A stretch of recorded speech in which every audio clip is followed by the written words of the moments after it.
Okay, well, good morning.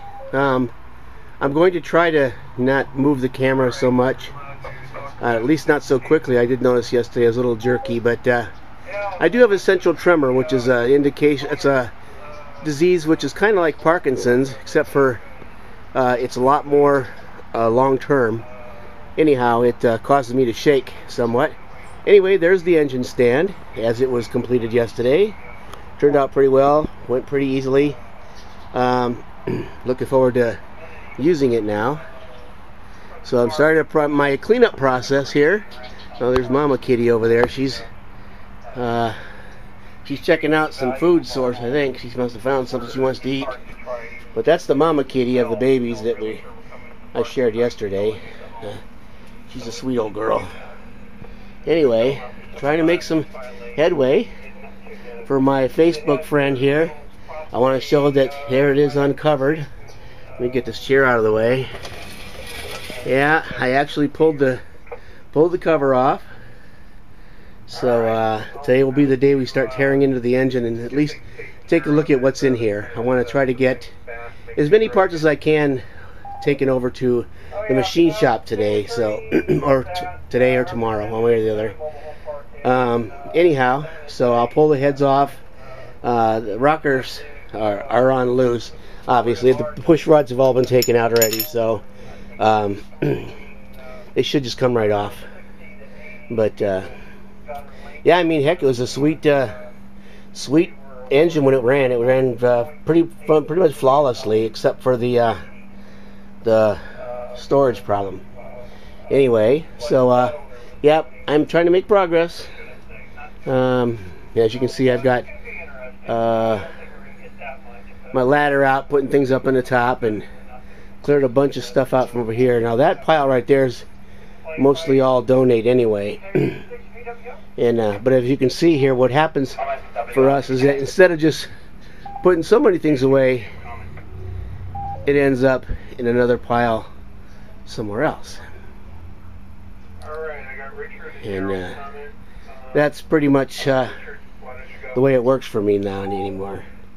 Like I said, I've got a lot of competition for my garage space, but it's yeah. See, I got bumpers hanging up there from the ceiling. That's the way I store some of my car parts. There's up here, you can see there's door panels.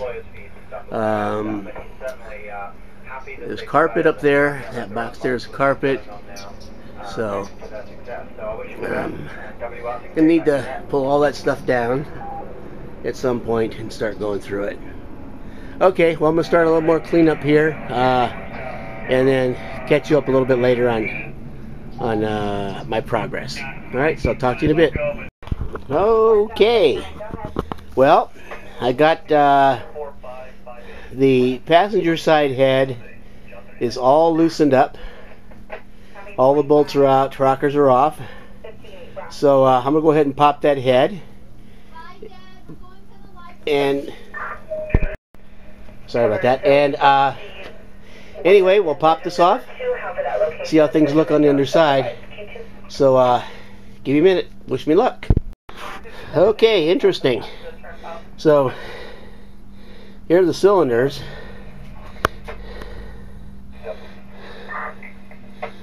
Not looking bad or good. You can see a pretty good amount of pitting. I don't know if I can see that or not. Anyway, there's some good amount of pitting right in here. But the interesting thing I noticed is, I don't know if that's in focus, but they're stamped 60 overs. So this engine has already had its last bore anyway. So it looks like when I go to the new engine, it's going to be new pistons.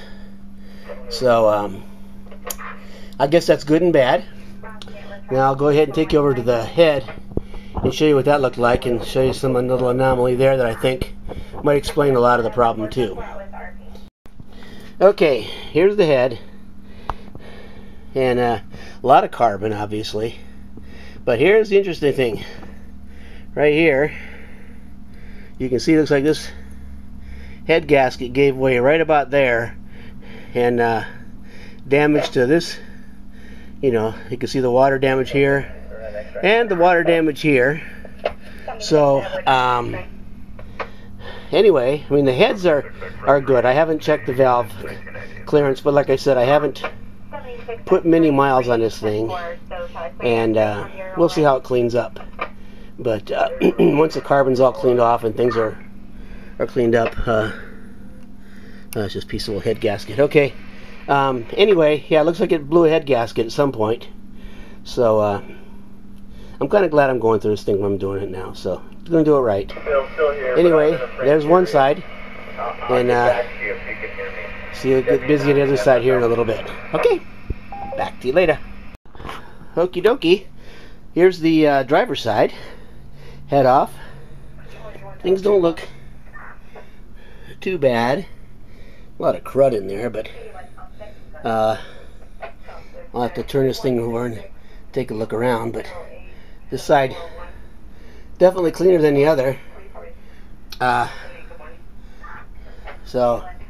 I want to have one thing I want to tell my friend Bear out there.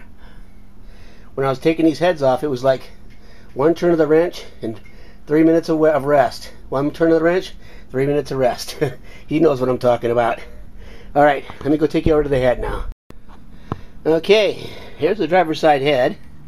Not nearly as much carbon, but you know, I had these heads off once before, and a long time ago. So I may have cleaned this one up a lot, but there's still no evidence on this one of there being any head gasket failure. So more so on the passenger side. But anyway, the heads are off, and I think that's about all I'm going to get done for today, because that's both heads and some cleanup here in the garage, and I'm beat. So anyway, tomorrow we'll take the oil pan off and flip her over and see how the crank looks. All right, so for now, this will do it for episode 2.